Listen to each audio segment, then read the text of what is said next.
अस्सलाम वालेकुम। क्या ख्वाब में हम वाकई ही किसी दूसरी दुनिया में चले जाते हैं? कभी आपने ख्वाब में कुछ ऐसी जगह देखी जहां आप पहले कभी नहीं गए, लेकिन वहां सब कुछ जाना पहचाना लग रहा था, और फिर चंद दिन बाद हकीकत में वही मंजर आपके सामने आ गया हो?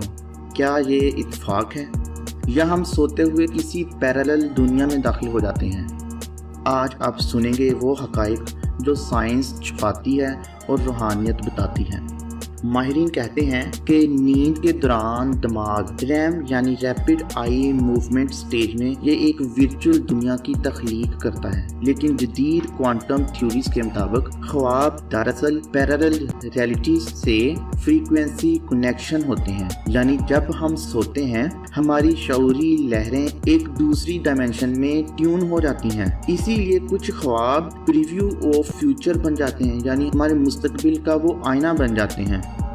सूफिया और रूहानी स्कॉलर्स कहते हैं जब इंसान नींद में जाता है तो रूह जिस्म से निकलकर आलमे मिसाल या आलमे अरवाह में दाखिल होती है। वहाँ वो चीज़ें देखती है जो अभी दुनिया में जाहिर नहीं हुई।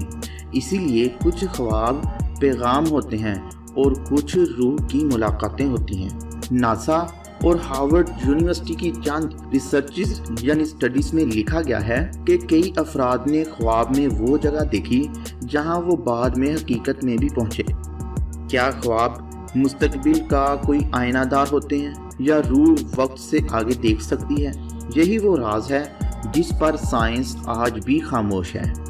तो अगली बार जब आप ख्वाब देखें तो समझ लीजिएगा आपका जिस्म तो बिस्तर पर है, मगर आपकी रूह किसी दूसरी दुनिया में घूम रही है।